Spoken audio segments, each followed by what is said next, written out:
راجمعي نو بیا خامخا خبرې لږ غوندې دا معاملې راځي.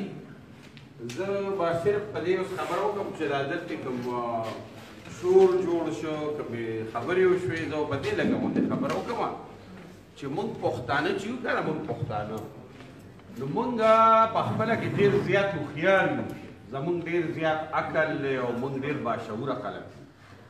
خو بار دنیا نه تپوس وکړه چې ته څونه باشعوره یې.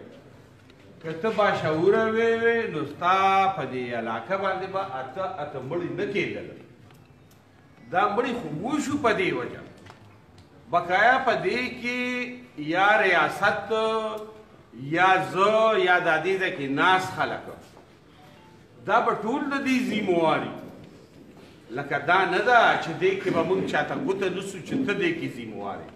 د ټول نه زیات چې زما کور خراب دی نو زه د خپل کور ذموار یم، خو که زما علاقه خرابه ده نو بیا زه د خپل علاقې چې کوم مشران دي نو زه هغه ګناهګار ګڼم او زه په خدای قسم خورم چې دا اته ماشومان مړه دي. نو زما تعلق یارحسین سره دی، احمد مې نوم دی. زه دا وایم چې د ټول نه زیات زه محسوسوم، زه ملامتیا محسوسوم.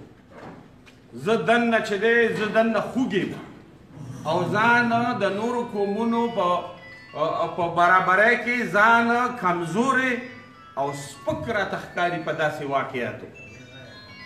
دا ټوپک چې و دا خو پخوا و، په دې خطه کې جنګونه او څیزونه شوي دي، د هغې هغه اثرات په دې خطه شته دی. خو اوس خو دا ټوپک یا دا ترخې خبرې دا ډېرې سپکې خبرې، دا ډېرې ذلیله خبرې او په دې سړی ډېر دله ښکاري او په دې سړی ډېر ذلیله ښکاري. کمشنر صاحب هم ناست دی، ډي آی جي صاحب هم ناست دی. ټولو به چې قومونو ته کله مسلې راشي، قومونو ته د جاپان نه تراخه خلک اړوونه، خو چې کله هغې خوب شو نو هغې خپله د جنګ طریقه بدله کړه. د جرمني نه زیات تیز خلک اړوونه، هغې په دنیا کې ځان اوچت قوم ګڼه او نور ټول خلک یې غلامان ګڼه. دا یورپ هم نه منه، خو هغې د جنګ طریقه بدله کړه، هغې په بله طریقه زورور شو. دا موږ څه په غولو تپلو باندې اخته یو، لکه یو عذاب دی چې موږ پې اخته یو. زه په مینت باندې د کمشنر صاحب ته هم وایم، د ډي آی جي صاحب ته هم وایم، ډي پي او صاحب ته هم وایم، ټولو ته دا وایم چې موږ خلک تاسو تعاون وکړئ چې موږ خپلو کې کینو، شعوري طور عقلي او فکري بنیادونو باندې د دې څیزونو د بدلون کوشش وکړو. زه به خپله تا ته دا ووایم چې زه یو پابند سړی یم او ما 8 میاشتې وشوې چې موږ په خپلو 4 یونین کونسلو کې یو سلسله شروع کړې ده چې په هغې کې موږ د ایجوکیشن کمیټه، هیلث کمیټه او کنسټرکشن ډیولپمنټ کمیټي، لایو سټاک کمیټي دا موږ جوړې کړي دي او هر وخت په واټساپ هم ګروپونه جوړ کړي، په هغې کې بحث کوو، خبرې کوو. راځئ چې اول په دې خپلو مسلو خبرې وکړو، خبرې اترې وکړو. تاسو خبرې اترې نه کوئ، هر سړي په خپل ذهن کې یو خبر راوړي. دا اوس که دې ځای کې امجد خبره کوي هغه ته ګناه نشته، که بیلن خبره کوي ګناه نشته، که ناظم صاحب خبره کوي ګناه نشته. موږ سره ټریک نشته دی، موږ یو بې ترتیبه یو د پته نشته چې د سارو ګورم هم ورته نه وایم، هغه هم چې ته په یو سمت باندې روانې که نه. دا د منبر ذمواري ده، دا د سکول د ټیچر ذمواري ده، دا د پولیس ذمواري ده، دا د لوري د کلي د علاقې د مشر ذمواري ده. زما یو پارټۍ سره هم تعلق نشته. لکه هغه سپیکر صاحب راغی وګرځېده او بیا هغه دې څیز کې دلچسپي واخیسته. زه دا وایم چې د ریاست نه موږ 74 سال کې نه یو رضا شوي، نه ریاست د عوامو له څه کړي دي، دا د خاص خلکو ملک دی.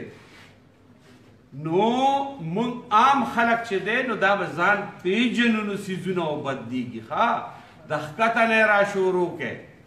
ستا د کور یا د کلي مشر نه دی ښه او ستا کور نه دی ښه، ښکته روان دی، تباهۍ طرف ته روان دی. په دې کې دغه کشرانو کې څوک راوچت شي نو دغه کور کې یو شروع واچي ناکور او یا لورې یا خاندان بدل شي. راځئ وروڼو چې د ښکته نه شروع واچو.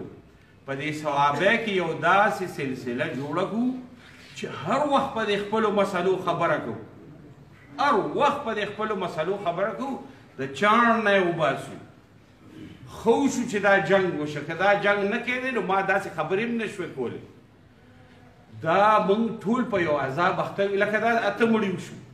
یاره زموږ جامې په نورو قومونو کې ونه وتې چې پښتانه څنګه خلک دي، او زموږ جامې په دې نورو ضلعو کې ونه وتې چې صوابیوال چې خلکو په میلمستیا او پر ورولۍ یادولو، نو زما عزت خو لړ. ولې ستاسو په کورونو کې زموږ په دې کلو کې چې چا نه غلطۍ وشي نو بیا خلک یې شاته صفتونه کوي، اکه غلطي وله مخامخ یاد وره خپل عزتونه راغونډ کړئ. زما په الله قسم که څوک دا وایي چې دغه ځای کې زما په دې کلي کې څوک بېعزته شه، نه به په ذهن کې به بیمار ذهن یي چې دا وایي چې نه دغه بېعزته دی، زه خو ډېر عزتمند سړی یم. مړه هغه علاقه خلک په بېعزتۍ یادوي، نو تا په کوم ځای کې د عزت په بنیاد باندې یاد کړي. نو زه وایم ښه موږ سره د کمشنر صاحب دا ډي آی جي صاحب ډي پي او صاحب لږ غوندې معمولي غوندې کوشش وکړي موږ د خپله ضلع باسو. او زما په الله قسم چې څنګه موږ کې انتشار د دننه یو بې ترتیبي ده، نو دکه شان موږ دننه ډېر ښه خلک یو او ډېر عظیم خلک یو. خو دا چې کوم لهر دی او دا بدۍ طرف ته کوم لهر روان دی، د ټولو ادارو، د ټولو مشرانو، د ټولو د جومات ته خاوندانو، د هر ځای کوم تباهۍ طرف ته روان دی، نو دغه لهر موږ ځان کې ضم کوي. نو ګوره نه ضم کېږو، یو سمه لار نسو، ټیک لار نسو، د شعور په بنیاد یې نسو او د عقل په بنیاد یې نسو. اوس دلته هم چې څوک پاسي نو موږ یا یو انتها پسندۍ ته ځو یا بل، یا خو به د پولیس صفت کوي یا به د پولیس غیبت کوي. نو دا موږ اصل کې بیماران یو، بیماران موږ ذهني طور بیماران یو، بد خلک نه یو، بلکل بد خلک نه یو. نو زه دا وایم چې بس په دې موږ بیګم په دې کې جرګه کړې ده، ایاز خان ناست دی، د امجد دي ناست دی، بیګم په دې سلسله کې جرګه کړې ده. د روح د ګهرایۍ نه غواړو چې دا مسله دې هم حل شي، نورې ټولې مسلې دې هم حل شي. د ډي آر سی ډېر ښایسته طریقه باندې کار کوي، خو په یو ځای باندې موږ صبر نشو کولی. څیزونه سیوا کول غواړي، روچتول غواړي. زمونږ لوڼه کوم طرف ته روان دي، زمونږ زامن کوم طرف ته روان دي. موږ خپلو بچو له وخت نه ورکوو، موږ خپلو بچو سره ناسته نه کوو او بس لاس وخوو. که چا په کور چته چولی دی نو هغه هم وایي زه ډېر لوی سړی یم، او که چا سره موټر دی نو هغه وایي زه خو بیا نور لوی سړی یم، او که لا د ټوپک زوره وري نه خو بیا څوک مني نه. نو زما مطلب دی ښکته نه شی شروع کوو، تاسو تعاون وکړئ موږ سره، لږ غوندې د ایماندارۍ په موږ لاس کېری او دا مشران چې دی وخت کې وي دې په موږ لاس کې موږ ځان بدلو. نو خبرې مې ډېرې وکړې، معقول وایي او الله دې کي چې هغه موږ په صراط مستقیم کې او په نیغه کې، او دا به هغه سړی دا څیزونه نیغوي چې د دننه نه سمي په دې ژبه نه.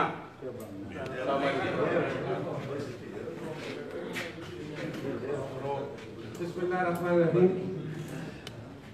معلوم